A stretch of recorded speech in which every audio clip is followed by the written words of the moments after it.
Okay.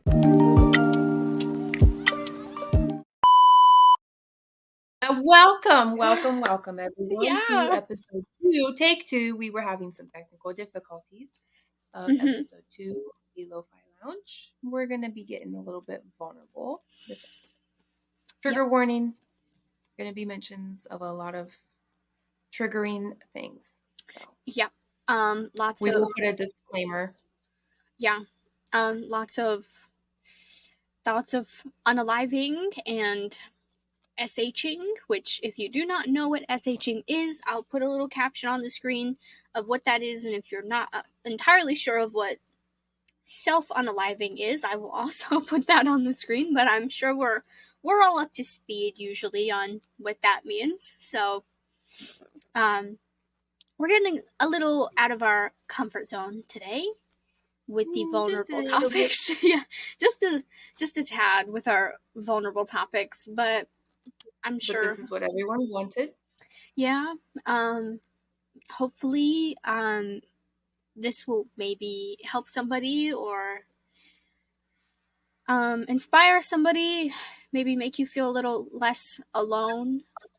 As we are literally just normal people. So we all struggle with the same things, I'm sure. You will learn today about those struggles. Some of them. I'm gonna let Raiden go first since I did most of the talking the last time. We're gonna let her go first. So we're gonna start off basically of when we ourselves noticed it getting bad. Mm-hmm. We kind of noticed it at the relatively same time. Yeah, I just didn't get my super hard kick in the ass until about like 9th grade when I was really, really, really isolated away from everybody.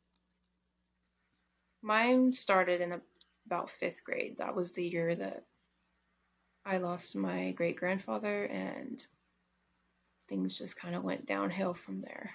Yeah. It got really bad my freshman year, though. Like, that's when I was, like, sure of what was happening. Yeah, me too. I had little moments here and there, like, before, like, especially in middle school, between 6th and 8th grade, it was sort of a back and forth like fight for me then, though, between oh no, like I'm fine to very much not fine. But I have been diagnosed with anxiety since I was like 7, so I've known that I've had that, and I've struggled with that for a long, long, long time. But it wasn't until about towards the end of 8th grade into 9th grade, so about 14 on to 15, that I started really struggling. And I think we both had that around the same time. Yeah, about the same time. I knew I had it before then. I just wasn't officially diagnosed with it until I ended up in the hospital for like a week. And that was when my family decided that it was probably time to go get me some professional therapy. And that's when I was diagnosed. But I kind of knew like that was a problem before then. Considering I also didn't go to the hospital, but also had another moment in middle school that almost got me in the hospital. Yes, I remember that moment very well because, as we said in the previous episode, we have known each other for a very long time. We did go to school together until the end of 8th grade, or the end of 7th grade, sorry. The end of 7th grade. Yeah, because I moved summer after that. Yeah, because then she moved and she started going to a different school, and then we both became lovely little homeschool birdies in 9th grade, so we became best buddies again. Then when we were both super fucking alone and didn't really have anybody at that point in time. So unfortunately. And that was initially how we ended up getting so close in the first place. Because we were literally all each other had. Yeah. At one point in time, like, you and I were it, girl. Yeah, We were literally. it. I mean, that's all we have now. Yeah. Other than, there's more people of course, involved. there's more people but in our circle now. But we're always the first ones that we go to when things start getting bad again. That's because we understand each other. We've seen each other go through it. We've been through almost relatively the same things. Yeah. But like we got closer, I should say. I mean, we've always been close, but we got closer between the ages of 15 and I would say probably now. We're even closer now than we ever have been. But around that time was when we got closer, and that was because either of us really had a friend group anymore. Like, we didn't have friends. We were it. This was it. This is all we had. I think didn't you literally stay at my house like every other weekend? Pretty much, yeah. I was at your point. house like every other weekend, especially if it was a 3 or 4 day weekend. I was there. I was there every day. I was there every day of that weekend until I could not be there anymore. Pretty sure we both skipped school at least once to be at each other's houses. Yeah, pretty sure. Yeah, we did. But that was because we were both really struggling. There were many, many nights when we were both up late talking to each other and really talking each other out of basically unaliving. Okay. Now I know for her, she has had moments where she has attempted, but for me, it's been more of like, it's been more stuck up in my brain for like, I don't remember what it's called. I can't remember what it's called. I'll put it on the screen. It's not the ideation thing. It's something else. I forget what it is, but I can't remember what it is right now. It's not coming to me. I don't know. I'll have to look it up. But it's never like I had an attempt because I didn't. But it's more so of like, it's never that I wanted to unalive. I didn't want to. Terrified of that, actually. Scared to death. I'm kind of like in the same boat. I didn't really kind of get that jump of that feeling until I was actually physically attempting it. But it's not necessarily that we want to go, we want to leave everybody. That at that point in time, it was just, I would say, a moment of we don't know how else to stop the pain. Yeah, we don't know. Our thoughts were literally, still to this day, like our thoughts literally scream at us. Like those little montages of like you hearing like a bunch of voices screaming at the same time, and you're like, that's literally what it feels like. Like all of our thoughts just telling all these bad things about us and who we are, and we didn't really know at that time like any other ways to make it shut up. And sometimes even now I still don't. I still don't. And it's the hardest thing. I've had 3 attempts in total. Considering that it's still my last attempt was pretty recently, it's still happening for me too. But we are getting better. It doesn't happen as often for me as it used to. But it does still happen. Yeah, I know, it's okay. It's easy for me. Like, it does happen, but it's usually only when it feels like everything in life is just against you at that point. Like, it literally feels like everything's going wrong. And when you're in that mindset, it's hard to not think about everything going wrong. Like, this is just an example. Okay, friends. I am not in a relationship, okay? But we're gonna use this as an example. That, like, let's say your boyfriend breaks up with you, okay? That's the first hit. Second hit would be fuck, I lost my job. Mm-hmm. Third hit would be, fuck, how am I going to pay for everything? Fourth hit would be, fuck, now somebody's mad at me and I have to do something and I don't know what to do. And now I'm fucking spiraling about that because I don't know how to fix this relationship. I have no energy left in me to try to fix this relationship, but I want to. Fifth hit would fucking be like, I don't know, let's say you're having a conversation with the parent and they're like, why aren't you doing this? Why aren't you doing that? You could be doing this or you could be doing that, you know? Just absolutely dragging your ass through the fucking mud because you're not doing what they want you to do, basically. And then you just get stuck in that fucking loop of like, fuck, I'm not good enough. I'm not doing enough. I'm not good enough. I'm never going to get anywhere. What the fuck am I going to do? And then that's when the thoughts start. It starts right then, usually. I mean, it kind of starts a little before that. But that's when it really solidifies in your head, like, fuck, I shouldn't be here. Like, fuck, I shouldn't be here, or fuck, I don't want to be here. Or, like, this pain is never gonna go away. And, like, you're in just so much emotional fucking pain that it physically hurts. And I've been there so many times. You literally physically feel that stuff. Like your chest hurts, your head hurts, everything just feels wrong. Like it just feels like everything's going wrong. Maybe like if you're in school, maybe your grades are suffering or like your grades are slipping and you think, fuck, what am I gonna do? My parents are gonna be pissed. It could just be that one little tiny trigger that just fucks everything. And for me, that's what it was.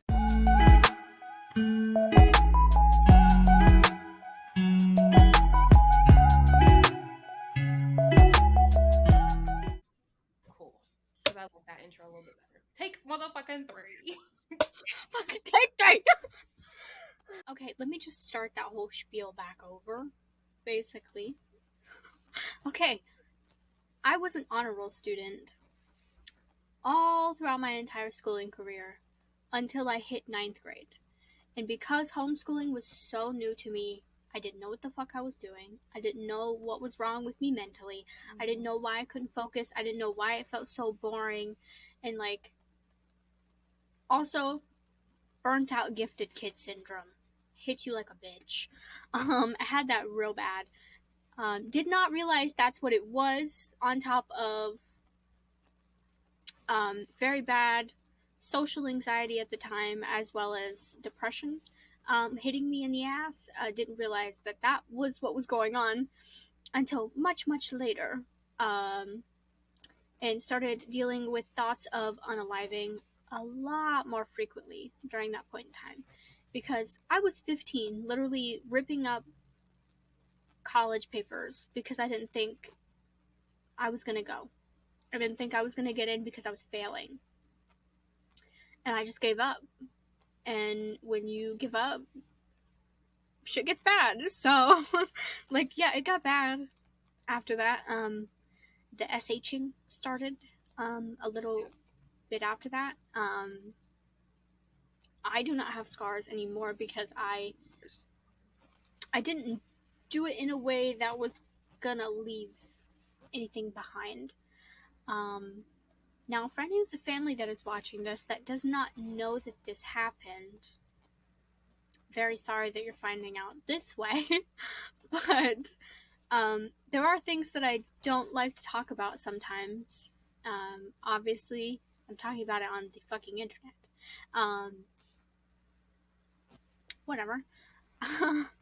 Yeah. I'll let Raiden give you her experience of when she started realizing it was getting bad. I mean, it was literally like the same way you basically did. My grades started dropping 9th grade year.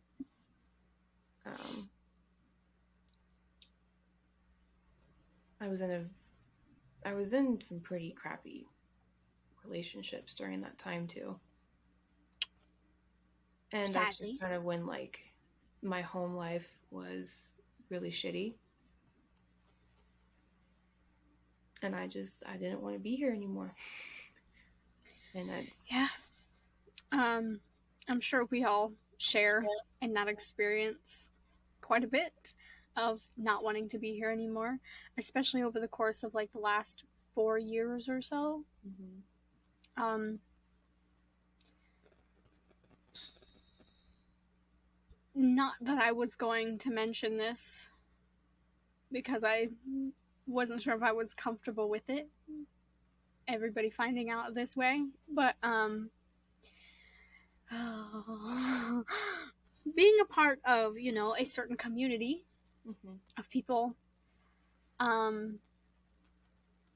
also made things a little difficult because I wasn't sure for a long time of if that's who I was. I didn't know if there was like something wrong with me. There were a lot of nights when I was like sobbing because I just didn't know what was wrong with me. I was like, I didn't understand sexuality at the time. I didn't get it. I know this is not really something Raiden can relate to, but I'm sure somebody can. I'm sure a lot of people can. The crying over wanting to be normal and just not have that experience where I thought something was wrong with me and I thought I was broken and I just thought everybody was going to hate me because of who I was. Sadly, I didn't get to share that with my grandmother before she passed away, and I wish I would have been able to. For anybody that wants to know, I am bisexual. Oh, that's scary to say in a video. Okay, be proud of yourself, baby. Yeah, try to be. Oh, my heart's racing. Oh, Jesus. Okay, it's fine. It's okay. I'm sure everybody pretty much knows anyway. I'm not exactly like quiet about it. It's not something that I hide. It's not something that I hide. It's just not something that I talk about. Nor is it something that I have really told many people. Like, of course, the people that I live with know. So, like, my parents know. They're okay with it most of the time. So, you know, that's the important part. But I struggled with that a lot as well. Middle school into high school, I didn't understand it really at all. Mm-hmm. Like, it took so many friends of me crying to them and being like, I think I'm broken, I don't know what's wrong with me, of them being like, hey babe, I think you might just be bi and that's okay. And I was like, but what if people hate me? Like, I couldn't wrap my head around the fact that I was gonna be okay. Mm-hmm. If even despite that. So I know that's not something you can relate to, really, but I know you've had hard times in relationships where you feel like you've lost your identity. It's very similar. Yeah, I definitely have, especially that relationship that I had. I mean, it was really bad before I went to the hospital. But then after I came out of the hospital, somebody decided to come in my life at one of my most vulnerable moments and took advantage of me a lot. Hope he never watches this, and if he is, I hope he knows this about him. Anyway, I didn't really start getting okay until I had left him. I mean, I was still struggling, but it was really Yeah, bad and you when I was always, with him. and the thing with that is like you always sadly kind of will, Mm-hmm. because relationship trauma is not something that just poof evaporates. You know, it's not something that you can just hand to somebody else and be like, here, take care of this for me. It's like you have to be a team with someone who's willing Mm-hmm. to help you get through those things and work through those things. That's what I really love about the one that I have like now. I mean, we've had our moments, obviously, but he's definitely been the most understanding out of all of them of my mental health and what I struggle with. He tries to understand it to the best of his ability. Well, yeah, of course. And especially with there being like a cultural difference Mm-hmm. as well as a language Yeah, barrier, it's I a little take a bit lot of that difficult. into I take a lot of that into consideration. You know, when sometimes maybe he has some trouble understanding, and I try and be like patient with him and just like explain in a way that he would know what I'm going through and why I'm going through it. I've uncovered a lot Um, about myself in this relationship that relationship I had in freshman year basically stripped the fuck away from me. yeah. And being there for pretty much all of it, I can confirm that she was very much not the same person while she was. I mean, our friendship was always relatively the same. She was the same Mm-hmm. person with me. Yeah. But when she was with him, like around him, she couldn't be who she wanted to be. And it was a lot of like that whole, him calling constantly while we were together, being like, "Where are you? What are you doing?" Stupid shit like that. A lot of emotional issues and a lot of taking advantage of her emotional state. And pretty much like, I d- okay, I don't like when people use the word grooming all the time. I do not like that really, because yes, it has a time and a place, and it is a psychological thing. It is very much a thing, and it's very much something that does happen to people often. But that's essentially what was going on. He was older than her, and he was basically like grooming her He, from the get go. I was TMI for everybody out here, but um, I was 15 years old when I had lost my V card, basically. Um, I didn't never really wanted to do it. Uh, he he saw me I had just gotten out of the hospital literally like a month before I met this dude. And he saw that as like a leeway of like, oh, she's vulnerable, she's down bad. I can be her fake superhero and make her think and believe all these things and try and make me feel like I'm feeling better and I'm getting better, but in reality I was not. And he coerced me a lot into doing that with him. And I really wish I could take it back. But I can't, and it's okay. Um, Obviously, we're getting vulnerable here, so of course, I will share my side of things when it comes to relationships. I do not have really any experience, a whole lot of experience with the romance side of things. I don't really. Uh, like, I've had I'm gonna say one real relationship, because the situation that I was in pre this person was not really something I would consider something official. It was more of like an on and off, what we would call a situationship. Now, for I was in that for about 4 years, and I was extremely young when I met him. Like, I was, I think, maybe 14 when he and I met. He was only a year older than me. But we had like when you're young and you're having those experiences for the first time, you don't want it to be with somebody on the internet. Mm-hmm. But for me, it was nothing sexual, obviously. But like a lot of the moments that he and I had were very weird. Like, I don't know, that whole situation was just odd. It was weird from the start. Um, it was a difficult one to navigate as a 14-year-old, not knowing what the fuck I was doing. Mm-hmm. Like, I didn't know what I was doing. I didn't know.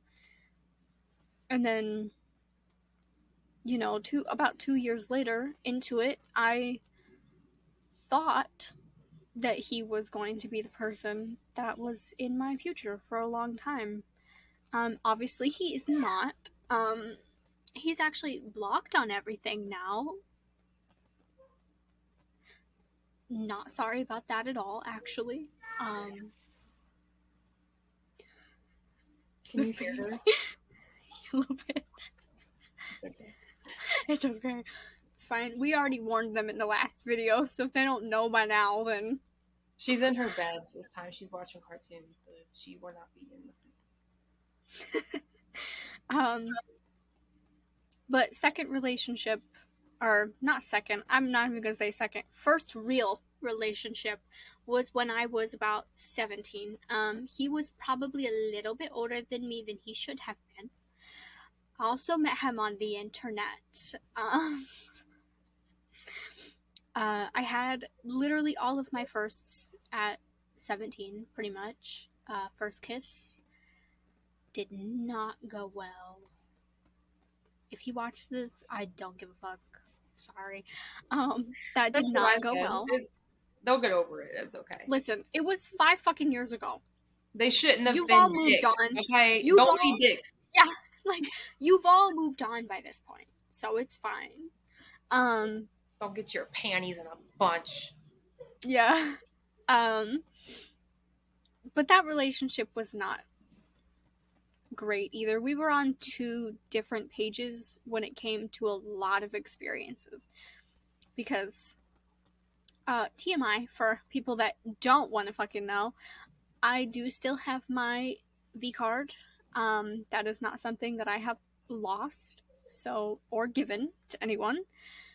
So, and he was a little upset by that. He was upset that he could not have it because I was not ready for that sort of relationship with him. I didn't want that sort of relationship with him. I won't share, like, reasons why we broke up because those are personal. But, yeah, no, that relationship was just not great. And it felt a lot to me like coercion. And I just didn't vibe with that. So I ended up ending the relationship. And I actually have him blocked on everything as well. Because I knew that if I didn't, I would end up letting him basically manipulate me back into that relationship. And it was not something I wanted to be in. So that's basically... Yeah. And it's not like... That what you felt is basically how I felt. Yeah. But it's not like... I was young. Yeah, like, we were both young. We didn't know what we were doing. Like, and the people that we were with were older than us. They had more experience than we did. And they knew exactly what they were doing when it came to that. And I struggle with it a lot still. Like,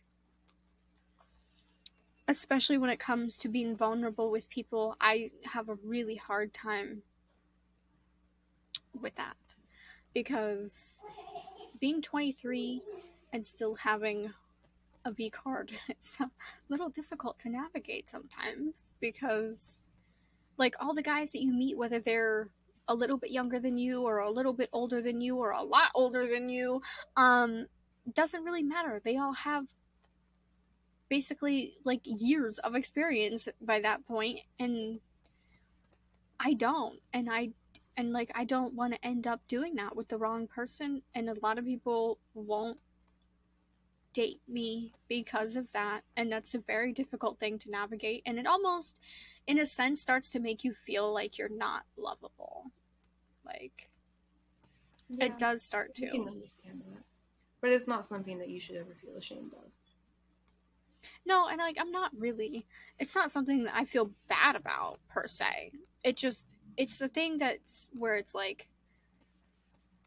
It almost makes me nervous that I'm not gonna find somebody who's willing to do that. Or willing to wait. And that, like, I know, I've met people along the way who were a little bit more accepting of that and have been more open, especially recently. I like him. I like him. Out of all of them, I like him. He's a good man. And mine, is the only one that has willingly been nice to you. Yeah. Which is crazy, because like you're my best friend. The few guy friends that I do have, that I have opened up to about those sorts of experiences, have been really gentle about it and have been really accepting of it. Like, I'm not saying that like we talk about me not having sex, because we do not talk about that. I mean, talking about like me having trouble being vulnerable or opening up to people in that way, they help me sort of feel not so ashamed about it, in a sense. Mostly just the one. Again, he knows who he is if he's watching. Mostly just the one guy friend is really the only one that I am like super, super open with about that sort of thing. But we've known each other a little bit longer than the other two, so like I've opened up to him about a lot of the relationship issues that I've had in the past, and he's been very gentle and accepting of that, and has been really nice about it, and has helped me a lot sort of become a little bit more comfortable with being vulnerable. Even though I do get scared sometimes, I do still get scared of being vulnerable, and I know I said in the last video to be vulnerable. I know I am basically fucking pot calling the kettle black at this point, okay? Like fucking pot meat kettle. But like I can't help it. It's something that's very difficult to let go of when that's all you're used to, is keeping yourself guarded and away from people because they only just want one thing from you, or just don't want to love you in the way that you want to be loved. That's real. What really sucks about this situation is just like that sort of thing is like top tier, top focus for a lot of people. And a lot of it is not, especially in our like high school era, like that point in time, 2014 to like 2018. That was a time where like having multiple people at the same time was really glorified, and everyone should have been proud of having multiple people at the same time, which the man I was with like end of my freshman year after I left the hospital got around quite a bit, probably more than what I know about, unfortunately. But we were on and off for 3 years. So I was with him for a majority of my high school, and I never really thought about it like that. Now looking back on it, I'm like, oh wow, I really was with him like majority of my high school. And pretty much like almost the entire time. I broke up with him right before I graduated. Mm-hmm. Yeah. So it was in those 3 years, we were on and off a lot because it's where my trust issues resort from. We were on and off a lot during that time. And the reasons why we were on and off is because I was never the only one. I was like that in pretty much almost all of my relationships. Yeah. The same thing happened to me with the first person that I was sort of in like a situationship with between the ages of 14 and 17. I was never the only person. Pretty sure I was not the only person the second time either. Never got any confirmation of that. From my experience watching that relationship, I don't think you were either. I did not like that man. I hope he knows that. It's okay. Nobody did. You were not the only one. My grandma didn't like him. My mom didn't like him. It's fine. But the first time I was not the only one, only to find out during a lovely conversation about 5 years later when he tried to slip back into my life that never actually fucking happened. That it never happened, and I don't even remember why he said that he decided to tell me that, but it never happened. That was Never so. fucking happened.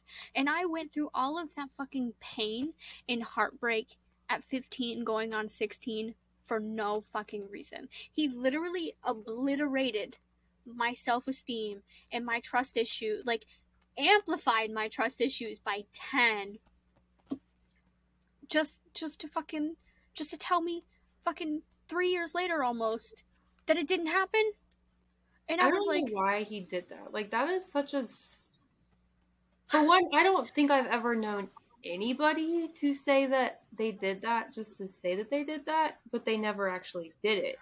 I don't know if he Like, why thought it would was you gonna. hurt somebody like that for absolutely no reason? I don't know. And like a lot of the issues that I have now trying to open up to people come from that. I mean, on top of many other things. But you know, like childhood trauma, you know, things that happened when I was a child, whatever, you know. But most of it came from that. Like that being my first experience, and then the second person that I was with, the real actual relationship that I had, just fucked it all up. The experience that I had with that person, the experiences that I had with the second person, um, that I will not go into detail with because I would rather not on the internet, especially because he may feel differently about it. He may have viewed it differently than I did. I really don't give a fuck Doesn't make it about. okay though. No, it doesn't, and it absolutely does not. And I really don't give a fuck if he likes it or not. If I do end up talking about it, I really don't care. He has his own fucking life and his own shit to focus on now. Whatever, he can fuck off.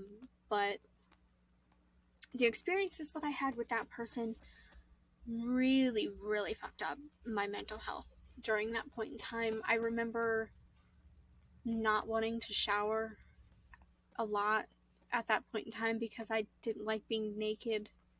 The idea of even just having to take my clothes off and be in the shower was just so unbearably uncomfortable at that point in time. And I gained a lot of weight during that period of time. I lost. Um, I know. I gained because it was my way of trying to get people to leave me alone. Like to not be attracted to me. I didn't want people to touch me. I didn't want anybody to touch me. And I still have issues with people touching me now. And I always kind of have. Mm-hmm. But that made it worse. Like that made it so much worse. And like some of the things that he said to me during that relationship stuck with me so bad. I remember some of them things. Like, imagine it's your first kiss, okay? And the first thing your boyfriend says to you is, "That was so bad." I was like, well, okay. So I just never kissed him again. I just never kissed him again, really. He wasn't kissable anyway. He did not need those. Okay.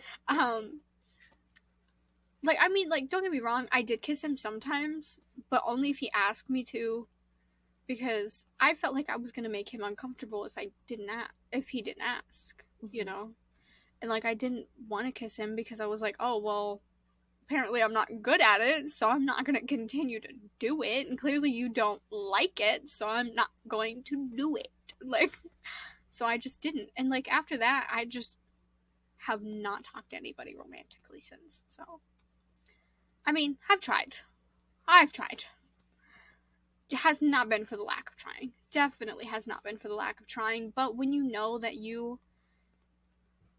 are not that person's first choice, especially in today's dating culture, it's really difficult. Like, I wish, hate like, all not. the men watching this who If possibly there's a is girl, currently doing that or has had a history of doing that, I hope you take a step back and really look at how that makes your partner feel. Like And it's not so, just that, but like if you have a person that you love a lot and why you is would that even never a want, thought in your brain? I understand the thought process, don't get me wrong. It's not bad to be attracted to other people while you're in a relationship. That's normal. That's okay. It's But fine. acting on it is Yeah. really hard. And It like, really destroys somebody. but like if you really love somebody and you can see yourself having a future with that person, please tell them. Like, let them know, reassure them that they are the one that you want to be with. Because like the things that happen, I mean, I know that things have always happened, don't get me wrong, I know things have always happened, but way back when women didn't have the rights to leave as much as we do now, we couldn't be on our own as much as we can now. So for a lot of women to be choosing being solo now and choosing to live life with just that yearning for another person because they're scared that they're not the right fit for someone is just, it's terrible, because partnership is probably one of like the greatest experiences you're ever going to have in your entire life. Like having that person that you can build with and grow with and just be with, like just exist with, somebody who's on the same wavelength as you, that you get to have all kinds of life experiences with, that you can create more people with, is like one of the most beautiful things that you get to do or experience in your lifetime. That literally is one of the most beautiful things, is like, from experience, I know you don't have Not much, no. children, but from experience, like getting to like see and like feel that emotion together of something that you both created, like come out and like you hear their first cry, and just seeing the look on your partner's face is like, and you get to feel and experience that together, is literally one of the most beautiful things. And if you can't imagine that with the person you're with, don't be with them, just leave. And please make sure that you two are on the same page before you decide to spend years together. Okay? Please. Make sure that you both want kids. Make sure that you both want to get married.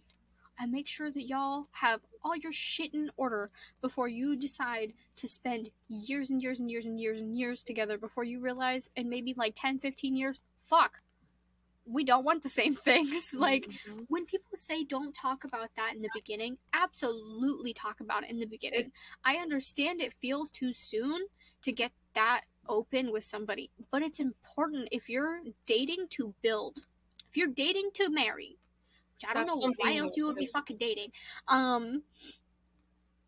please bring up those key points. Yeah. Like, if that's your goal in life, is to be with somebody and get married to them, now, and date for that reason. Don't play with their feelings. Yeah, and I'm not saying like, and I'm so not saying that it has to be on the first date or even the second date.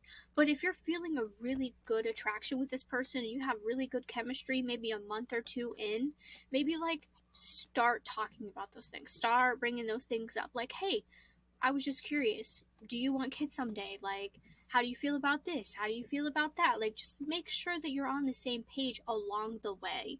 And if you hit a bump at some point, maybe see if there's a place you can compromise. And if not, then it's probably best to go separate ways, even if it's gonna fucking hurt. Because there will be somebody out there who will want the same things as you. Yeah. As somebody who has had to part ways with people many fucking times that I was extremely attracted to, or really could see something with, it does hurt. It hurts a lot. I'm not going to lie. It hurts a lot, yeah. But knowing that there is possibly somebody out there that I will get along with that much again, and that will maybe love me even better than that other person could have, I'm fine with it. It's okay. You know, it does suck, especially as somebody who's a bit of a fucking helpless romantic that just wants all the cutesy mushy shit. It's difficult sometimes, especially in a culture that values a physical relationship over an intimate one. Intimate by meaning romantic intimacy. I don't mean physical intimacy. It's a little difficult. It's hard. I'm trying to find somebody who values that over a physical relationship. Because nobody practices that like they did before. Nobody Like knows how to. Dates are not really a thing anymore. No. It's just not. We need to bring the romance back. Yeah. Yeah. And that's not to say that there aren't romantic people, because there are for sure. But once you have somebody, you can't just stop dating. Like, you have to continue to date. You have to continue to chase each other. You have to continue showing up and choosing each other every single day. Like, what was done in the beginning of the relationship to make each other feel loved, to try and gain affection from the other person, should continue to happen throughout the entire relationship, because it literally is so important. it is, yeah. And like, a lot of people don't do that anymore, nor do they value that sort of thing anymore, and it just gets lost. And like, the second that something bad pops up, they just immediately don't want to be together anymore. And it's so terrible that happens. Like, it's okay for you to fight. Now, if somebody is obviously physically harming you or doing really toxic things, no, absolutely not. Arguments are. By this, I mean, sorry, continue. Arguments are completely normal. Don't think that because you have arguments every now and then, that is like you guys are not good together. Arguments are actually healthy at times, because if you never argue, if you never have any disagreements about anything, you probably shouldn't be together, because for one, secrets are being kept, and two, there's absolutely no communication about each other's values, like what's needed. So it's completely normal, and don't think that because you and your partner argue here and there that you're toxic for each other, you're bad for each other, you won't work, because it can work. And by toxic, I mostly mean like if they're like gaslighting the shit out of you. And by all means, you can call anybody can call bullshit on that. I really don't care. But if it feels like you're being manipulated in any way, shape, or form, then it's probably best to just not be with that person. And I absolutely know that it is easier said than done. I understand. As somebody who is currently studying psychology, I understand how difficult it can be to get out of those sorts of relationships. So please, by all means, do not do that unless you feel absolutely 100% safe doing so.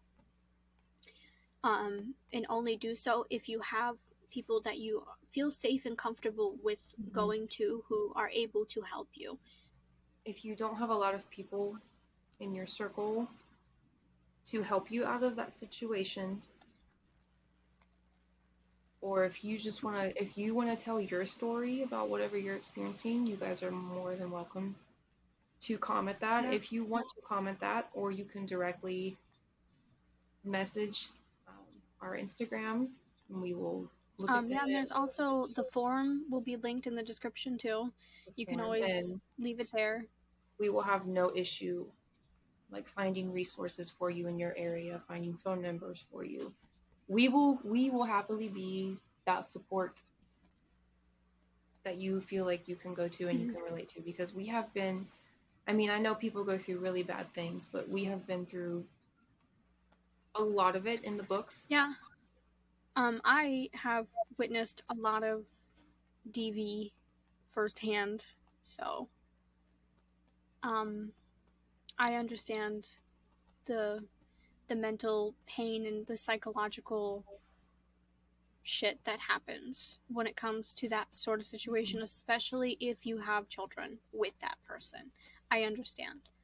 So And I completely understand being scared or feeling like you have nobody to go to, or, or not wanting to like call somebody because you're scared that the person who is doing those things to you is going to find out.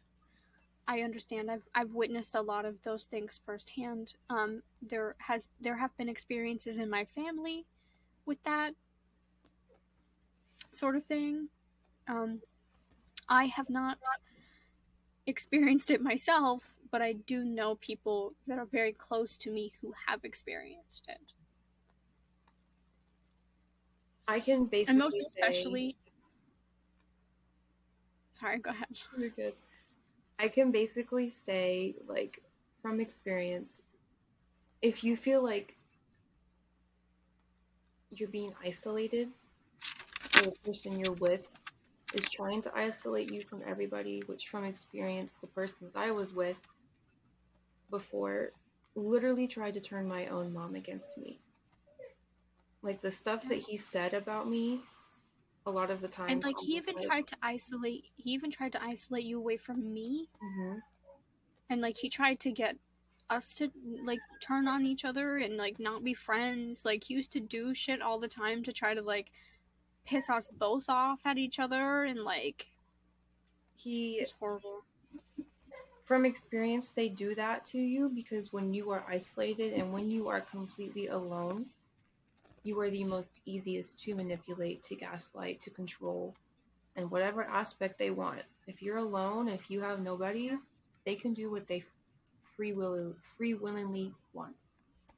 Yeah. And it's important that you have at least one person, because if we did not have each other at that point in time, who knows what could have happened.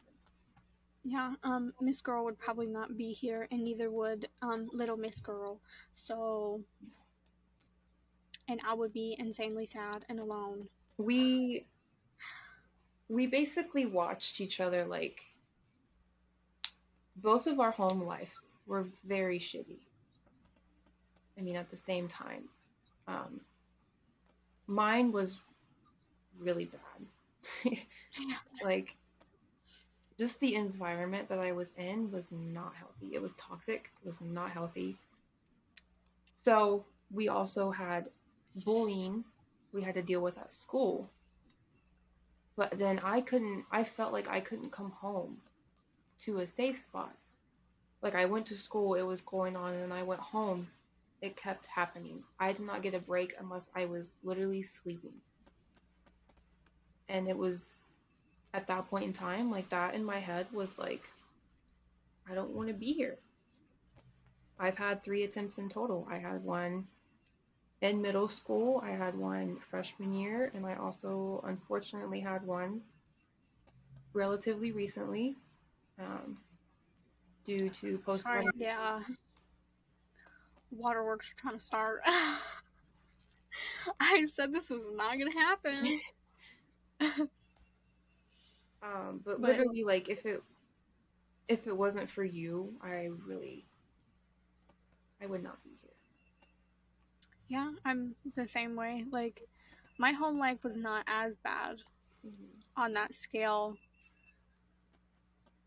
I'm not really gonna go into detail about Yeah. mine, but um, yeah, I did deal with a lot of bullying and feeling like I had nowhere to go or a safe space to just exist outside of what I experienced was just hard.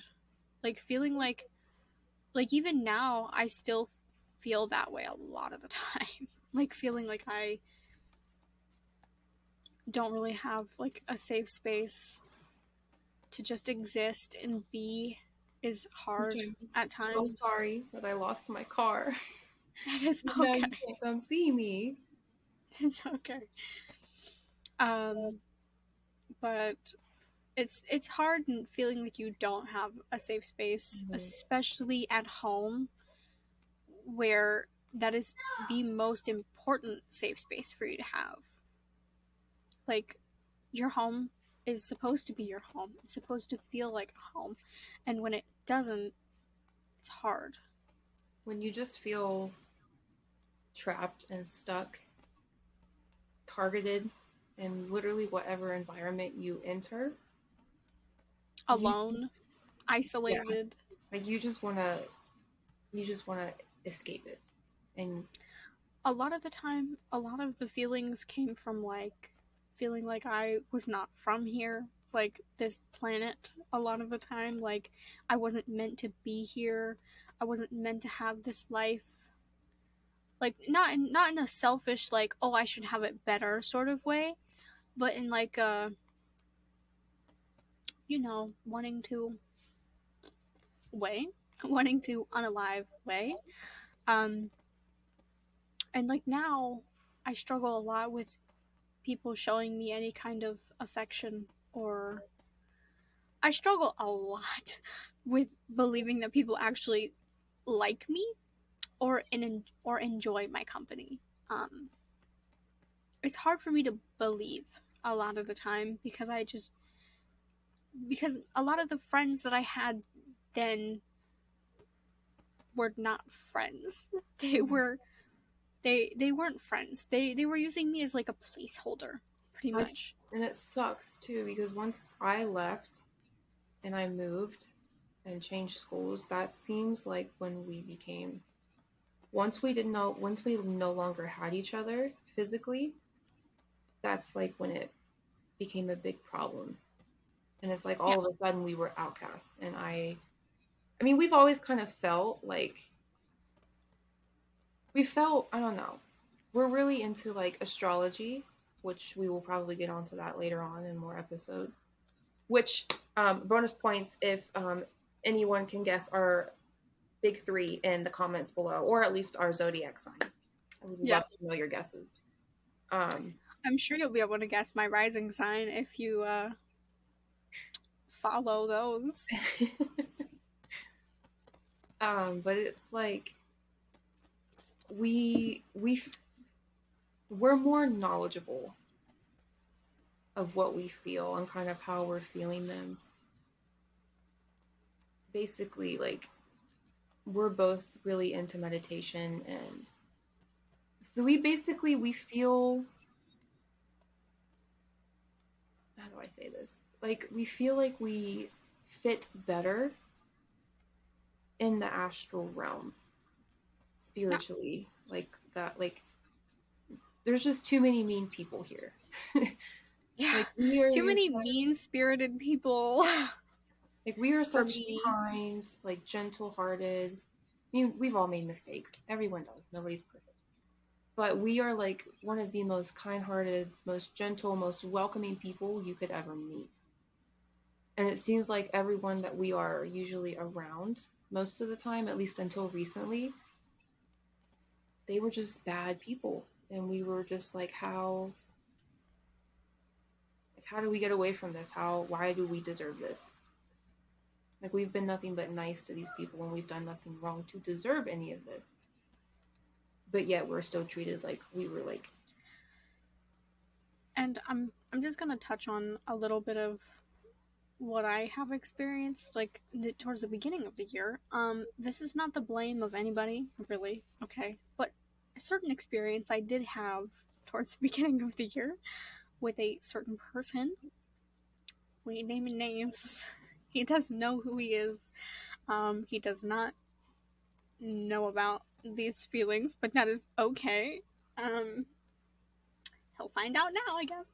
Um, but some things that I have experienced this year really did kind of push me back into my spirituality a lot. Mm-hmm. And Same here. yeah, like a lot, like really, really back into it to where like it's the only thing that really makes me feel grounded Mm-hmm. anymore. The only thing that kind of gives me a sense of purpose, sort of. Because I sort of found that I was finding my purpose in other people, in other people's validation, in the way that they felt about me, and I really had to work myself out of that after that situation ended. And it ended very unexpectedly. So like it was very sudden. It was very, very, Yeah, very sudden. I kind of Very sudden. that's kind of how I felt when um, postpartum hit me. I just kind of feel like we both kind of felt like we lost ourselves there. Yeah. Like I really And it's felt not like that. I didn't, I wasn't happy with how I was always feeling with, like summer of 2020, I think for both of us was like our most self-confident year. Like, oh my God, Yeah, we felt so probably. like, you know what? We're hot now, okay? Listen, we're fucking beautiful. We're hot. And it's not conceited. We are not conceited. You can love yourself and not be conceited, okay? Be confident in yourself. Fucking love yourself, okay? Thank you. Just basically, like, literally, it's okay to love yourself. It's okay to be different than normal. I'm not, I'm a very tall woman than average. Oh Um, gosh. I struggle with loving my body sometimes. I still do to this day. But I'm learning to love it more, and I think everybody should learn to love themselves more because we only have this skin one time. We are only this person one time. And if you're constantly unhappy with yourself and you constantly hate yourself, you're going to be miserable. And you cannot love somebody until you love yourself first. Because you will always have yourself. Even if you think you might be with that person forever, one day, whether it's from old age, whatever, they're gonna go. Either you, I mean, I don't know who goes first, but somebody's gonna go. Yeah. So literally, Somebody's gonna go. so literally until that point comes, all you have is really yourself. So it's so important to put yourself, literally put yourself on that pedestal. It's okay. Because when you are on that pedestal, nothing can knock you the fuck down. And do not put that person above yourself. Ever. Ever. You can Because love people them. fuck up all Yes. the time. People fuck up all the time, whether it's going to be you or that person or whatever. It does not matter. Anything can happen. And that's the scariest thing about being vulnerable with people or opening yourself up. But it is also the most beautiful thing that you can do. Sharing your love with people and sharing your feelings and your heart with another person, whether no matter if it lasts a lifetime or not, Hmm. there's always going to be another lifetime where you may have another chance. Obviously, you may not remember this lifetime that you had with them, but your souls will know. Don't take Your each souls will lifetime know. for granted. No, Don't don't regret take your it. It's time for never granted. it's never too late to start. You can literally be 60 years old. I do not give a fuck. Love your fucking self. If you do not now, do it now. I don't care how old you are. Right.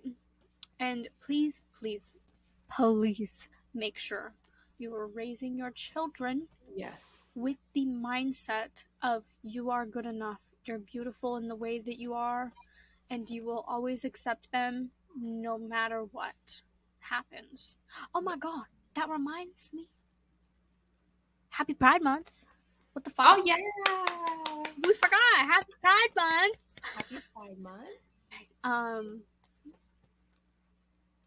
so I know you wanted to touch a little bit on postpartum. Was Yeah. that all you wanted to add or did you want to Uh, talk more about it? basically just like before I get into that, like emotional trauma is a very real thing. Yes, it is. It's something that really never goes away. Trauma Nope. doesn't really never go away. It's not curable. Depression, No. usually anxiety is not curable. You can take medication to help ease it, but it's never fully going to go away. And when you grow up with emotional trauma, like it literally is still affecting me to this day. Um, Me I've been too. going through a lot mentally for like the past 2.5 years, I'd say. Same. And I mean, a lot of it is rooted from my emotional trauma, from my home life, from school life, from bullying, from relationships make me feel like I'm a literal absolute piece of shit and they just step on me. Like that's and so Boy, I'm can I relate to that. yeah, we both can. I mean, we've watched each other go through it. And we are learning now just as much as everybody else is. If you want to start now, that's okay. Start now. Watch us do the same fucking thing. Yeah. Like we're pretty much we how do I say this? We basically turned a stone. Yeah, basically. Pretty much. Yeah. Like we just decided to do it. We just decided to just start over. Because I'm not happy. Like I'm happy, but I'm not where I want to be at. I'm not happy where Yeah. I'm at currently. Like um, career wise, I never really realized how much of a creative person I was until recently. And the creativity and doing something completely of our own, like making something Mm-hmm. completely of our own, is like so fucking awesome to do. And it's bringing out a lot more of myself. Like I'm feeling hell. There's been a couple mornings where I woke up and I feel like I can fucking fly away. Like As you should. it's okay to still have bad days, and it's okay to still um, have sad days where you just need an little extra support. You know, as people say, relationships should be 50-50. Really, sometimes they are not 50-50. Sometimes I'm 20%, he has to be 80%. Sometimes it's Yeah. opposite. And friendships are like that too. Hmm. Some days both of us do not have enough to give to one another, so we just kind of have to give each other like that, not like space per se, but like we just have to give each other that little bit of extra push, Hmm. pretty much, to like just to get really through the day, because sometimes we have bad days at the same time, Hmm. and it's hard because like on those days she can't be the 80% that I might need, and sometimes I can't be the 80% that she needs, like just friend wise. Sometimes there's going to be a little bit more give than there is take, and sometimes there's going to be a little bit more take than there is give, and that's okay.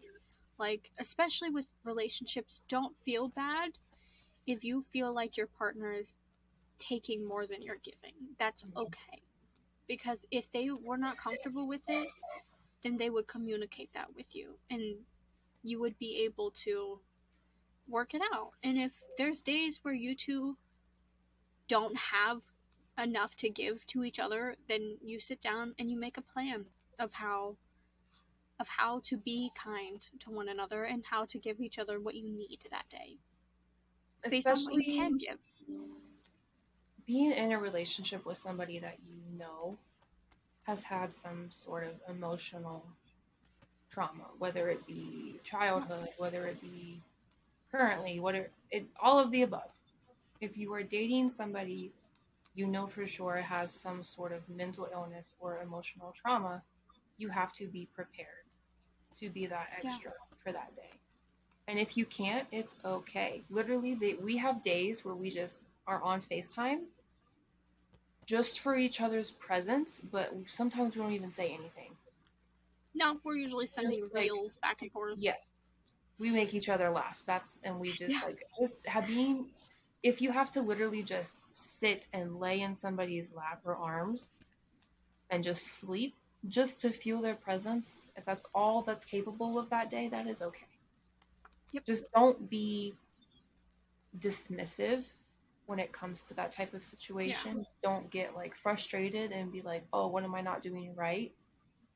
It's not that you're not doing anything right. It's just when you have emotional trauma, it is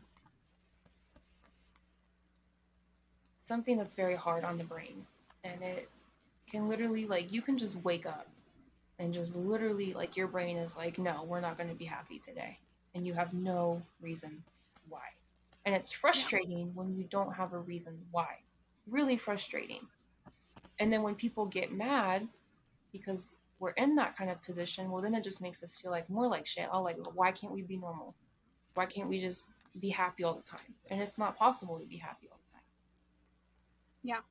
It's unrealistic to try to be like, oh, well, just be positive. You know, don't worry about it. It's unrealistic because everybody has their own things that they struggle with that they just don't know how to handle. Like a lot of childhood emotional trauma, or I have CPTSD. Um, so I think we a lot both of do. mine, a lot of mine is like I don't know how to process my emotions without feeling bad.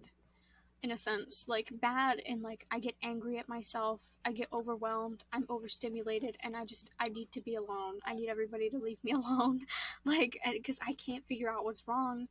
And then I start getting angry, and then somebody's trying to help, but I'm just getting angry, and I don't want anybody to touch me, I don't want anybody to talk to me, I just want to be by myself because I need to figure out what's wrong. And it's hard when, especially if your emotions were suppressed a lot as a child, not maybe at the fault of your parents, but maybe because, you know, you have older sibling syndrome, in the case that you feel like your emotions aren't important. Mm-hmm. You feel like your breakdowns are not as important as other people's, so you just bottle it up. You keep it inside, you know. I know a lot of people go through that, and it's not just like oldest siblings that do. I know a lot of people go through that, but like, you know, you get angry about it, and it's hard to pinpoint what's causing it. So sometimes I have to do a little self check-in. I have to be by myself. I have to self-regulate, and then I have to check in with myself. I have to be like, okay, what triggered this? Why is it being triggered? What's the emotion that's causing it right now? Is there another emotion that is stemming off of? And then I basically just have to go down a list of things that I have to ask myself, like what's being triggered right now? What part of you is being triggered? What can we do to help it? What can we do to ease it up just a little bit? And if there's nothing, that's okay, because there's not always going to be a quick fix for every little emotion that you feel, or every single thing that is triggered is not going to have something right there that's going to fix it, because sometimes those are things that you find over a period of time. Mm-hmm. And if there is nothing, then that's okay. Just try to sit with the feeling as much as you can. And there's absolutely nobody in this world that is going to make you feel that feeling. If you don't want to feel it, don't. If you're not ready to feel it, don't. Try to find something that's going to distract you a little bit, you know. Healthily. Because then it's, Safe yeah, and healthily. like a healthy coping mechanism, babe, okay? I don't mean like go fucking snort a line, okay? I don't mean that. I do not mean that. I mean like play a video game, pick up an instrument, listen to music, paint, draw, write. I know not all those things help people. Go for a walk if you need to. Take pictures of like nature. I don't know. Watch a nature documentary. Watch a Take a nap. movie. Take a Reset. nap. Yeah. Take a nap. Sit in the bath. Take a shower. Fucking light some incense or something. You know, Meditate. I don't know. Meditate is Yeah. great. Just ground yourself as much as you possibly can in any way that helps. I know a lot of people think grounding in nature means running through the grass without your shoes on. That's not what that means. Okay.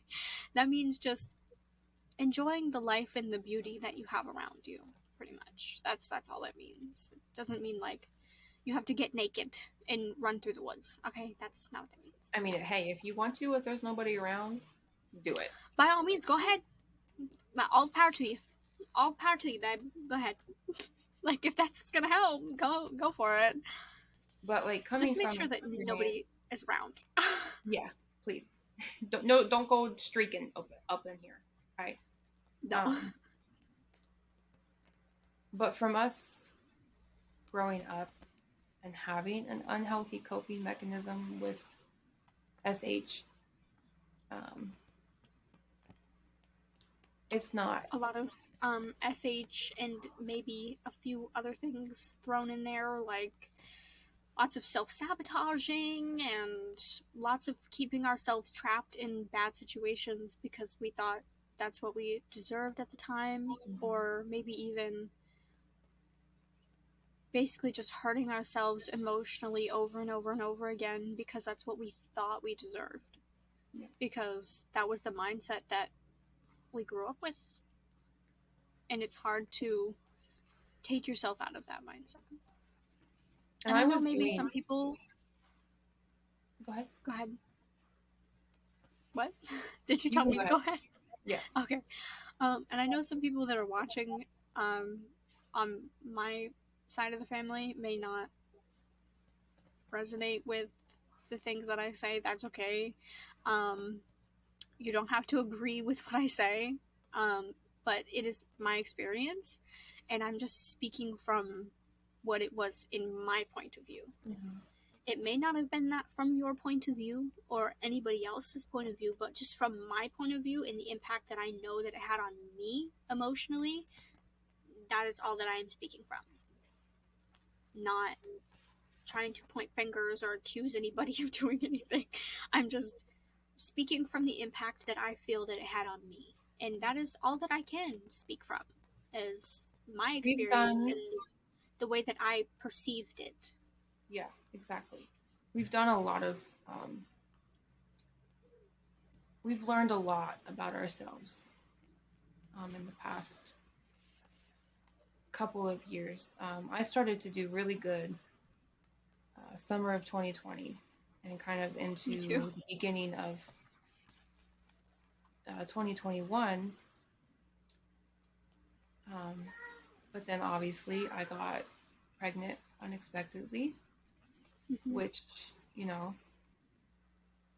I was a little scared by that point. And a lot of people don't touch base on the fact that if you have a mental illness, especially if it's multiple at the same time or they're very bad, which I have MDD, I have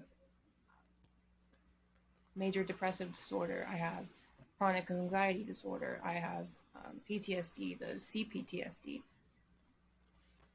And both of us struggle a lot with premenstrual dysphoric disorder. Yes. Which if you not do talked not know about what that is, please Google it, because a lot of people I know do struggle with it and just don't even realize that they do.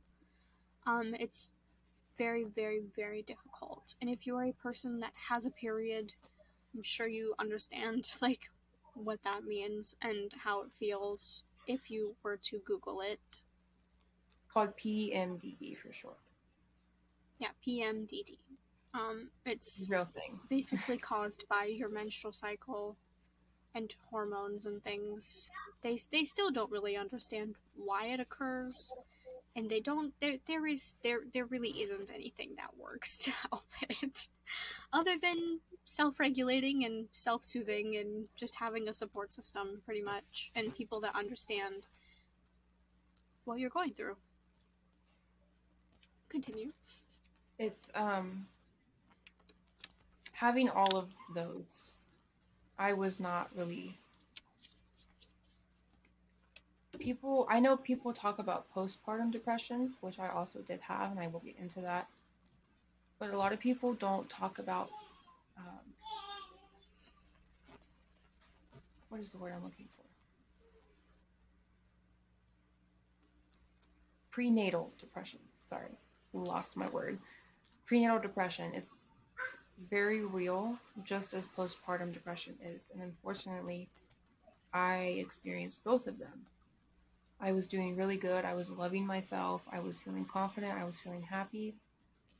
And then once my pregnancy hit and I got further along, I got really bad mentally and I hated myself. And then once she was born, I kind of had a feeling and I was anticipating me getting postpartum depression. I was kind of prepared for it. But I was not prepared for the prenatal depression. I didn't even realize that's what was going on at the time. And then going from prenatal depression into immediately postpartum depression, like I was expecting it, but I was not expecting how bad it really felt. Like you literally lose your identity. And it's so hard to explain. I did not feel like me in my skin. Like I just felt like this wasn't me. I didn't feel here. I dissociated a lot. I mentally was not here. And I'm so mad about that because it stripped a lot of my memories of my daughter being a newborn away from me. I don't remember like the first 4 to 5 months. Like I remember it, but I don't have like the best memories I have are the pictures. Because I was not here mentally. I was so just broken and drained It's out and like you just were numb. it's like you were like dissociated the whole time, pretty much. Like It's it probably yeah, feels pretty like a much fever like dream, pretty much. yeah, like it's like once she hit like 6 months, that's like when my consciousness kind of like snapped back in, and I Yeah. was really afraid to talk to anybody about it because I didn't want people to judge me. It doesn't make me a bad mom. It does not make I you a bad remember mom if you are struggling with postpartum depression, unless don't physically harm your children, please. yeah, If it's coming to that point, then please reach out for help. please. Like genuinely. But that made me like, I wanted to harm myself, but I was still afraid to open up about it because I didn't want people to say, "Oh, she's a bad mom because she's sad all the time." You have a baby, you should be happy. This is like your euphoric moment. Is you should be blissful. Like I had my happy moments. Oh my god, I was in love with her. I still am. I was so happy to have her, but I didn't. I was young. I'm a first time mom. I had her when I was 21, very Mm-hmm. young to have a baby. Like I was not really prepared. Like I knew what I was doing, but also at the same time, I just kept wondering, am I doing it good enough?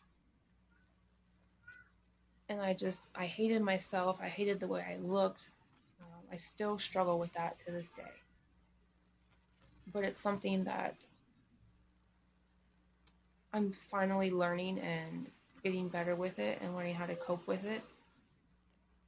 Postpartum depression literally like takes you away. You're here Mm-hmm. physically, but all of your mental strain is completely gone. And it's a very scary thing to go through. And unfortunately, that's what led me to my third attempt. And I ended up back in the hospital again for about almost a week. And the whole time I was in there, I missed her so bad. All I could think about was her. And that's when I was like, no, like I'm a damn good mom. Like I don't have to be perfect at it. I'm still young. I'm still learning just as much as she is. But I do know, like, obviously, it's my plan. It's always been my agenda to give her a better childhood than what I had. Mm-hmm. Because from experience, I've learned that childhood trauma. I've been through that generational trauma, and it's up to me to break it. And I'm fucking breaking it. God damn it! Like no, Yeah, exactly.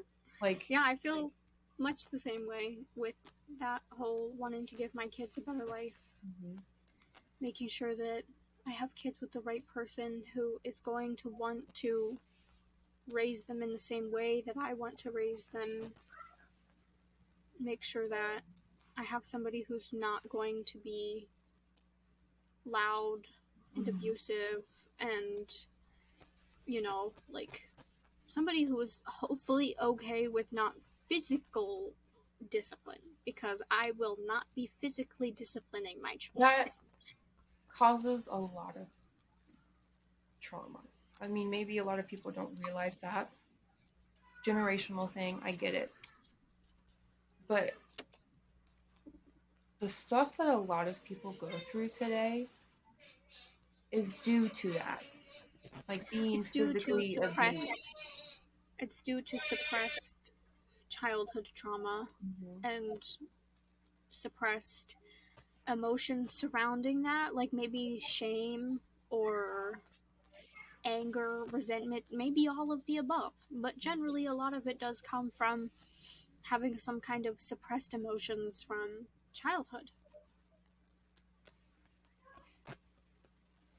I've been fighting that myself this whole time. Not because I'm bored, but just because I keep trying not to yawn. But basically, like, I forgot what I was saying.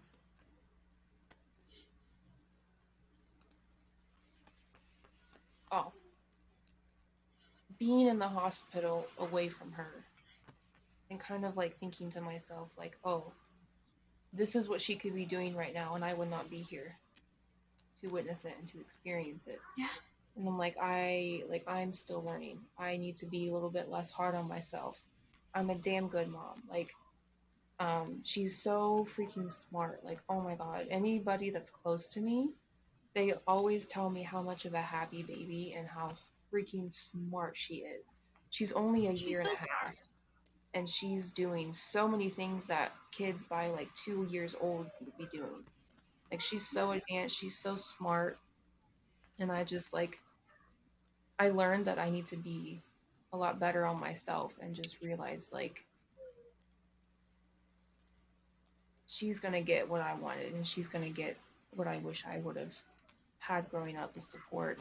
And she has that. Like my little circle that I have, my close family that I have, like she has so much love around her. And that's something that I never had growing up.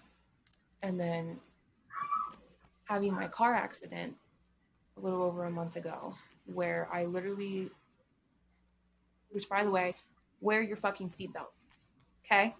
Wear your Yes, fucking please. seatbelts. Wear Because your seat. if I did not have my seatbelt on when I got into that car accident, I would not have made it. It was a very bad car accident. My daughter, completely okay. So thankful for that, completely okay. But me, I was very broken. Still currently Oh yeah. pretty broken. I fractured my spine in a couple places. I fractured a rib. I bruised a lung. Um, I really, just what I'm getting to is it's okay if you are a mom and you're struggling with yourself a lot. Um, but please reach out for help because I kept it in. I did not tell anybody. I was in denial that that's what I was going through.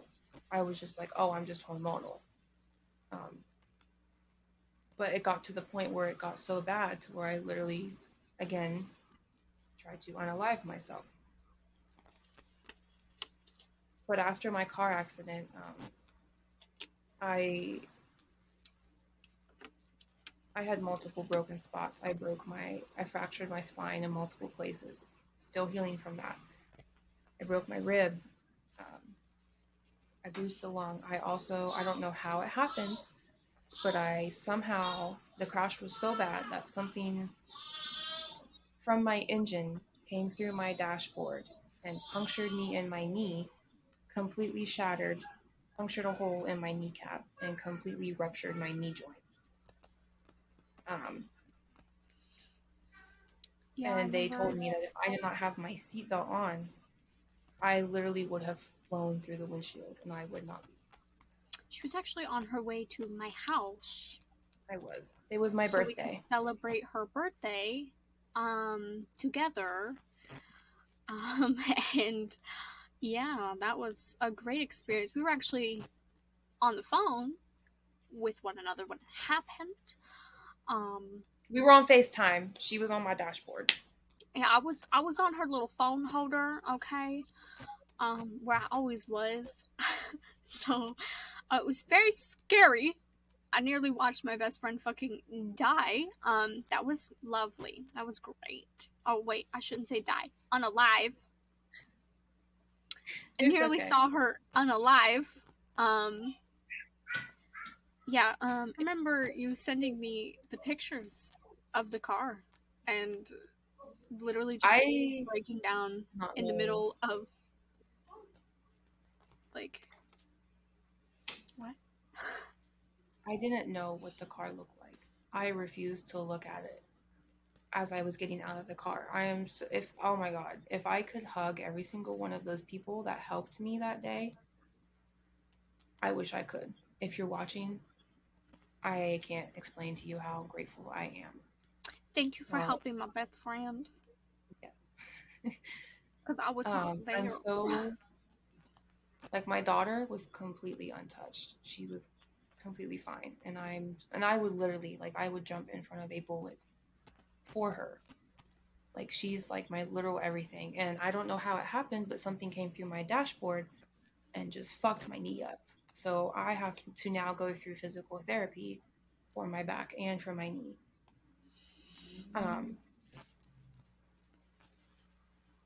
But just kind of getting that wake up call that I unexpectedly, out of nowhere, could have not been here anymore. Yeah. Like when people say enjoy every second, I fucking mean it. Yeah. Because, like, literally, you don't realize how quick your life can dissipate from you until you are in a moment where your life could be taken from you.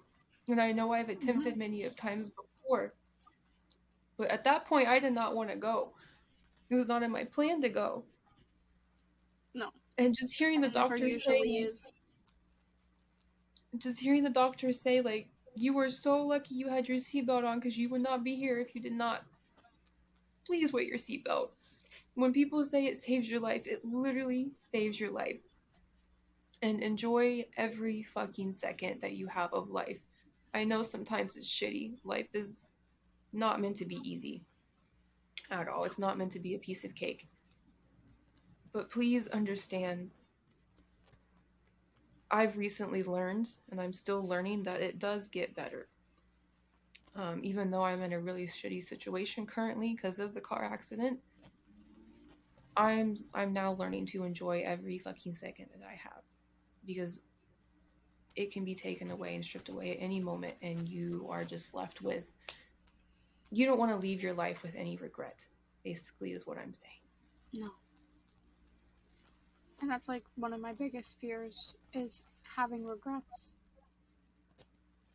Mm-hmm. And I remember you sending me pictures of the car and just absolutely fucking losing my shit, because it was bad. It was so bad. It was a very bad accident. And like I lost it that day in the parking lot when you sent me those, and I was bad. And then like the next day, literally, you were still at the hospital, so we weren't talking as much, but like nobody else was answering me that day, and it was bad. Literally nobody was talking to me, and I just kept going back to that image of when the car accident happened, and then the pictures of the car, and I was just thinking of all the bad shit that could possibly be happening to everybody all at the same time. I knew where you were. I didn't know where they were. So it started that day that I started sharing my location with pretty much everybody, and they shared theirs with me, so that way I knew where everybody was, and like just to keep track of one another, because it was scary, like being on FaceTime, and I was there the whole time. Like I was literally there the whole time. Y'all, it didn't hang up. Okay, FaceTime does not hang up when you get into a car accident. So I heard and saw pretty much the entire thing. So, like, all I remember seeing is she was saying something to me, and then nothing, and then shattered windshield. That was it. And to think that if she hadn't had her seatbelt on, I would have been staring literally at practically her dead body. It's just, I don't like thinking about it, but it could have happened. It nearly happened, and I was deathly ill for the rest of the day. So ill. I did not really sleep that night either, and obviously neither did you, but it was, I think it was definitely a wake-up call for, like, everybody close to me. Like, you don't know. No. The Grim Reaper, he ain't gonna let you know when he's coming for you. God, no. Like, it can literally happen at any second, and I've had many, many second chances at life, and that tells me that I'm meant to be here. I'm meant to be doing something. And I hope it's this. Like, I hope I can reach out to so many people who are going through the same thing and have that point to where they don't feel alone. Like, we all need people that we can relate to, and that we can. There's a music group that I listen to. Some of you probably don't know them. They're really like, they're not underground anymore, but they were underground, so they're not like crazy top. But Obviously, I we don't know want who to say their Influence name. too. Yeah. I have a hoodie. I don't want to say their name because of the name. But I'll put it on the screen. yeah. Basically, the reason why I got into them was because they said words that I could never figure out how to say myself. They basically said how I was feeling in some aspects. I don't relate to every single aspect, but when it comes to the mental health aspect, I related to a lot of it. And if you can have somebody that you can go to where they say the words that you can't say, then I hope that we can be that for everybody else who needs it. Mm-hmm. Because literally all we had growing up was each other. I think we would have For a done a long lot time. better if we had like more people around us at that point in time. Yeah. Maybe our emotional trauma wouldn't have been as bad. Mm-hmm. But For like, sure. Especially if I had like more like older people as influences on me as well during that time, like, you know, more like figures like that I could look up to at the time. Like, not saying that I didn't look up to anybody in my family at the time, because I definitely did, but like just more emotional support, I think, throughout we both my teenage years especially would have helped a lot. needed that for Yeah. sure. But we had that Pretty with much. each other, and we are very grateful for each other for Yeah. literally being our anchor, literally. I'm And very so grateful for a lot of the things that she's helped me with as well in the last year, especially. Like, the last year has been rough, friends. It's been rough. I started therapy last year for the first time, and like, I'm not in therapy anymore. It was a very brief stint, but it did help for what I needed it to help with. So there's a lot of people that I'm very, very grateful for. oh yeah, me too. Like, there's so many people. Like, I would name them all, but I don't want to name names in the video.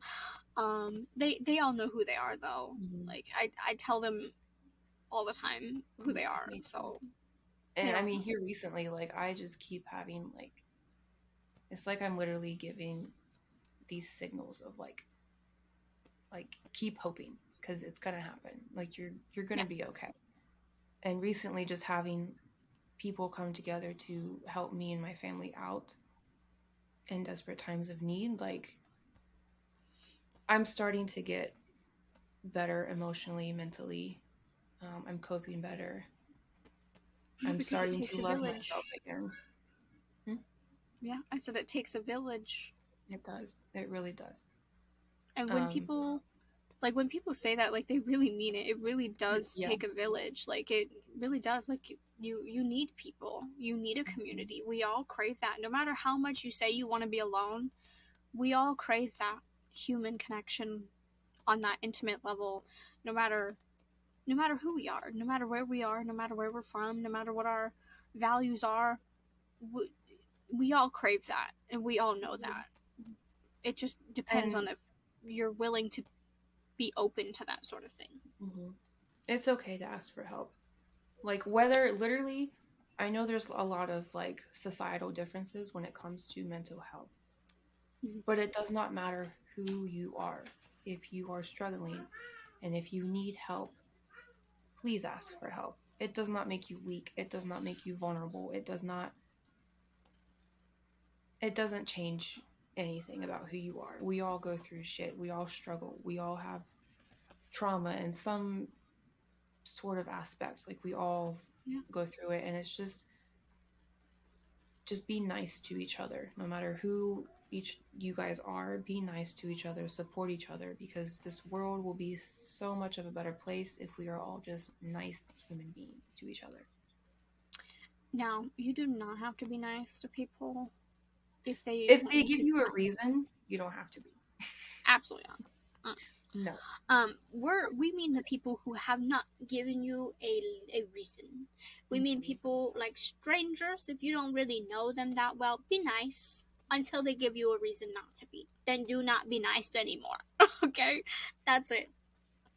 The only advice really that I have, it's pretty much the same. Be nice, be gentle with one another, be gentle with yourself. Do self check-ins when you can, if you feel like it's needed. Ask for help, because really, all that all that we've both learned throughout the last couple of years is that there is help, and there are people who will understand, and there are people who will not judge you, who will not take advantage of your feelings or you as a person, who really do genuinely want you to be a part of their life. There are people like that, and if you have not found those people, please keep looking, because you will find them. I promise you will. Trust me, we didn't think we were going to either, and we definitely have. So, We have. Puka, I'm talking about Basically, you. yeah. All of our pukas. That's Yeah, our all of our community. Pukas. You guys will be our pukas. Everyone who comes, Yeah. it's the puka community, okay? Yeah, this is the Puka community. Puka as in We, Pooka, okay? yes, we want everybody. We want to be the safe place if you don't have one. If you Mm-hmm. just need to rant and talk, if you need advice, this community will be that for you. Doesn't matter who you are. Like we are welcoming like open arms. Yeah. Um, and we really hope that we can change some people's minds on their perspective of their life, and don't hurt yourself. Please do not hurt yourself. It's not worth it. It will not be worth it. From experience, it will not be worth it. It will get better. Even if things feel like at this very moment things are not getting better, they are getting better. And what's right for you will come to you, and it will stay with you. What's not meant for you will leave, and it's just best if you just let it leave. You will be so much happier and so much better off. And just please don't feel like you can't be who you are here, and you Yeah. can't be open. And even though you don't know who we are, some of you probably, a lot of you, who knows, we we are here virtually. We are here, and that's why we started doing this, so we can be that community, that safe spot for a lot of people, and people can learn and grow with us from our experiences. Mm-hmm. Yeah. That was the biggest reason that we started. And we touched on it a little bit in the last Mm-hmm. video, but we really do just want to be that community for people where they feel like they can go if they don't have anybody else. Mm-hmm. And maybe that's like a big thing for us to take on, but we've taken on more. So we've taken We've on a done it for lot each other. more. Yeah.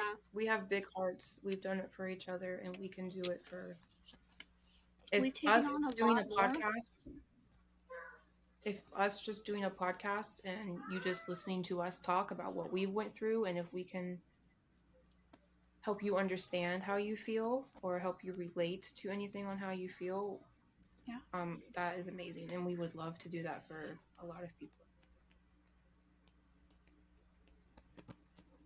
Yeah.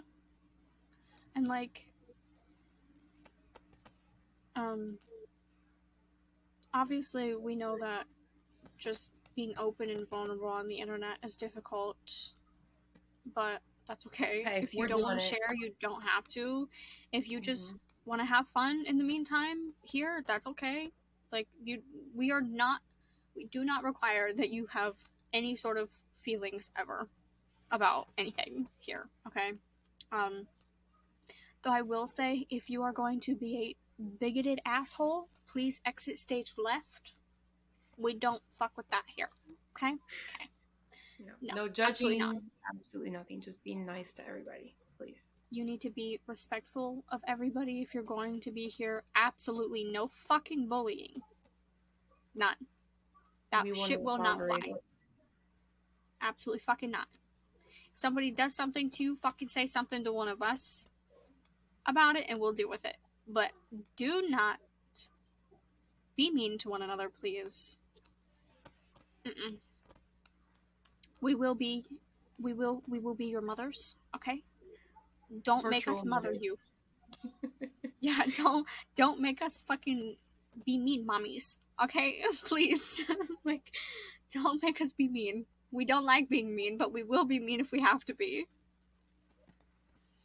Yeah, just don't pick on each other, just be nice. And I think that's pretty much where we're gonna leave it, unless you wanted to add anything else. No, not really. I mean, we covered all of our bases, I think. We covered a lot. Maybe even some things that we didn't key point, but that's okay, you know. That's fine.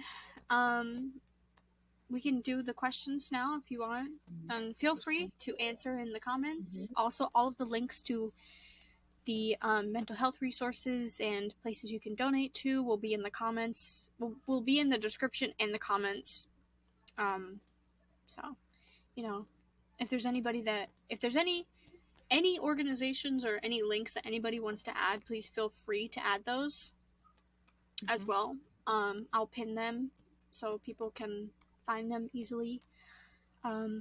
Some of them are very difficult to find, and I don't know which ones are good and which ones are not, so I'm very, very careful about what I'm linking. Anyway, questions. Yes, question of the day. So we have 2 today. So the first one is, compared to this time last year, are you happier or are you sadder? I think I'm somewhere kind of in between right now.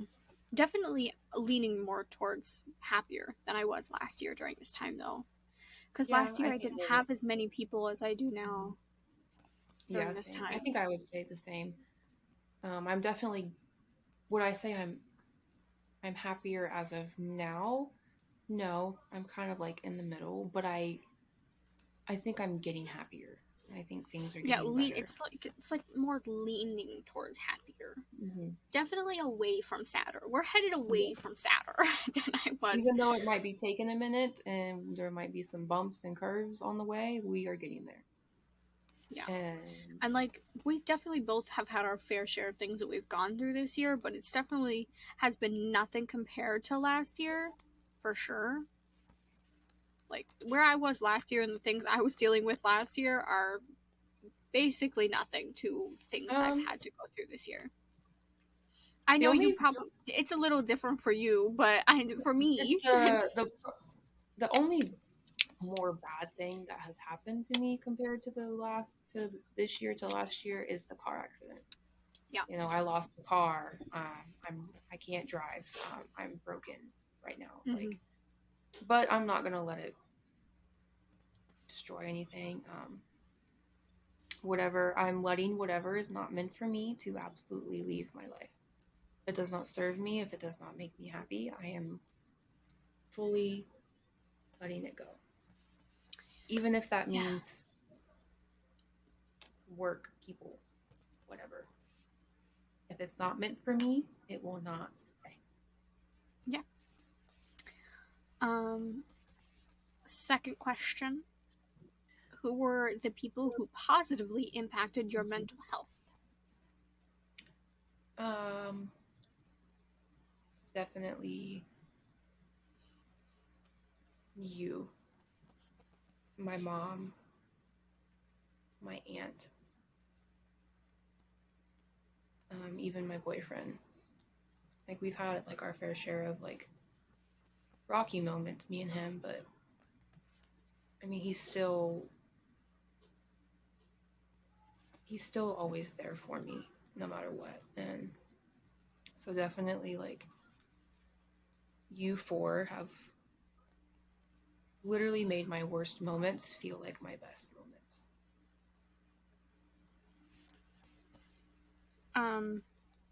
I would definitely say, obviously, you, of course, have helped me tremendously, especially through any sort of romantic or relationship issues I've ever had, or like any dating issues I've had this past year or so.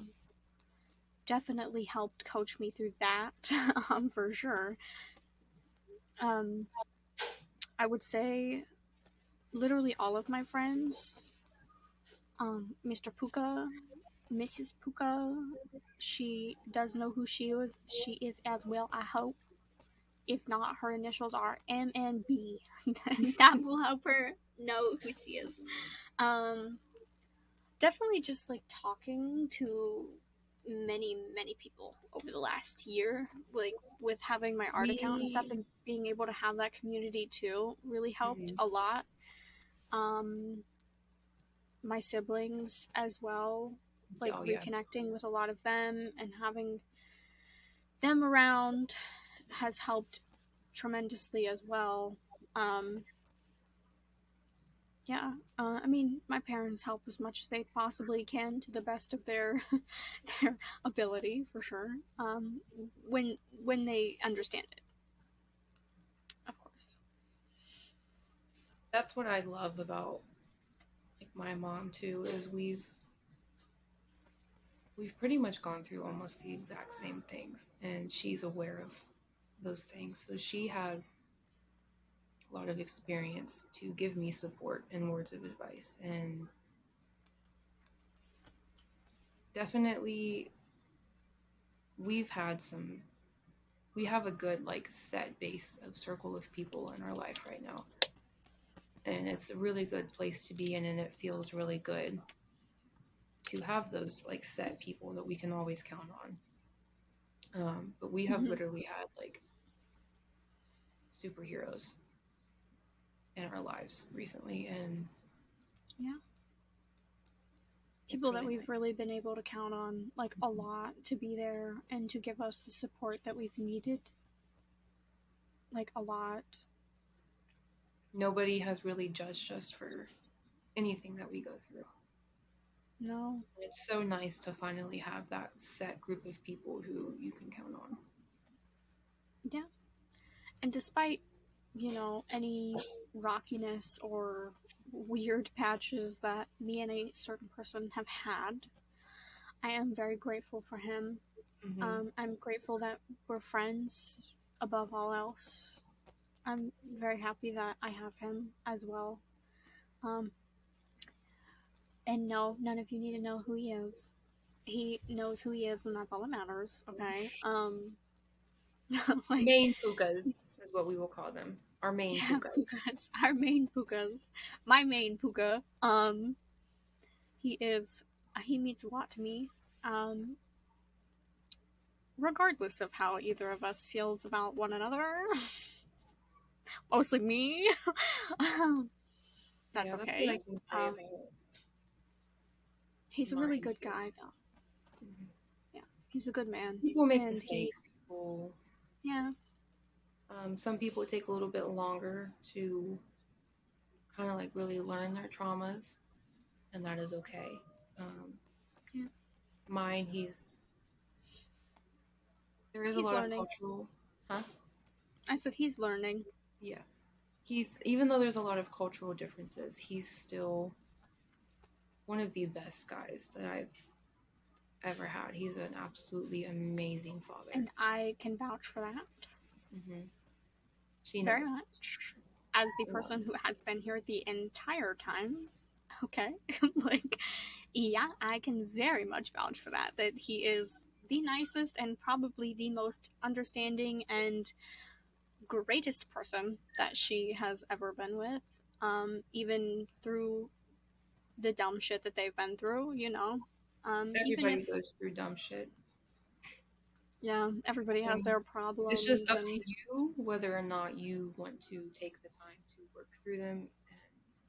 if you want that person, then you're going to do literally anything it takes to continue to stay with that person, whether that means growing together. Some people need to realize that still. But like we all get there at different points and it's completely okay. But I'm definitely looking back on it like very grateful for my circle of people right now. He's a great father. Yeah. The father that Yeah. I wish I would have had growing up. And like, obviously, while me and my main Puka are just friends, you know, he is probably, I don't want to say like, because like we were never together, but we were, we were not together. We have not been together. Do I have a crush on him? Yeah. Does he know that? Yeah. So it's fine. I can say that. It's okay. He knows. He's not dumb. He does know this. But you know, he has his own things to deal with, and like that's not something that I am going to just like fucking throw on him all the time either. Like I'm not gonna force him into liking me or having feelings for me. I'm perfectly fine to just be whatever I can be to him in his life and be whatever he needs me to be whenever he needs me to be. It's okay. Like it's fine. Crushes come and go, you know, feelings are fleeting, feelings come and go, they ebb and flow. It's okay. Like, And again, I can deal with that. Whoever is meant to be in your life will be in your life, whether it's taking a little bit longer than you expected or it's not someone who you expected. Whoever is in your life and continues to stay in your life, when you take a step and look back at who's stayed and who's been the best person to be your best self has Yeah. been around you, and the people who are going and are you guys are like distancing yourself, just let them go. Yeah. And that's been the greatest thing about my friendship with him is that he really encourages me to just be myself and to grow into who I am. And he really has helped a lot, like, to understand who I am over the last few months. You know, we haven't known each other like super, super long, but like, It doesn't matter. his support, Time I know, his support and his, um, the words that he offers me when I am struggling help a lot on like a much bigger scale than I'll ever be able to find words for. And he does mean a lot to me, and I really do hope that he does know that, and I'm sure he does. I do tell him all the time. All the time. He's probably sick of fucking hearing it. But he does know, and I am very grateful to have him as a part of my life and as a part of our little circle, and I really do, I really, really, really do hope that he sticks around, you know, regardless of whatever we may be to each other, ever. Yeah, I really do just hope that he stays. I think we've got a good base of people. Yeah. Right now. And that's all you gotta find is your group. You gotta find where you fit. And if we have to do that for everyone, we'll be that for everyone. Yep. Like, we're perfectly fine with that. We are, so I guess that's where we're going to end it today. Mm-hmm. We are sending everyone absolutely so much love. Like, take it all. Take all the love. Like all the kisses, all the kisses, all the hugs. Yes, all of it. Like, if you're not feeling it today, we hope you feel it now. Yeah. So that's going to do it for this episode of the Lofi Lounge. Sorry, things got a little bit emotional. Nah. But that's what you guys wanted. But we were expecting that to happen, so that's why we prepared ourselves quite a bit. My cat may come in the window in a second, so I'm sorry if you see her. We are being vulnerable with you guys. That way you guys can feel comfortable to be vulnerable yourselves. Mm-hmm. But that's going to do it for this one. Pretty sure the next one that we're going to do is going to be a little bit of paranormal urban legends. Mm-hmm. Spooky is going to be a fun one. So if anybody has anything that you know, like maybe in your country, in your region, that is not very common or well known. Please let Mm-hmm. us know. Give us all the ideas. We will try and touch base on as much as we can. Anything you want us to look into, whatever, any personal experiences you've had, whatever. We will gladly take Mm-hmm. any ideas. Yep. We send you all the love, and Mwah. we love our Kisses. puka so much. Okay. Okay.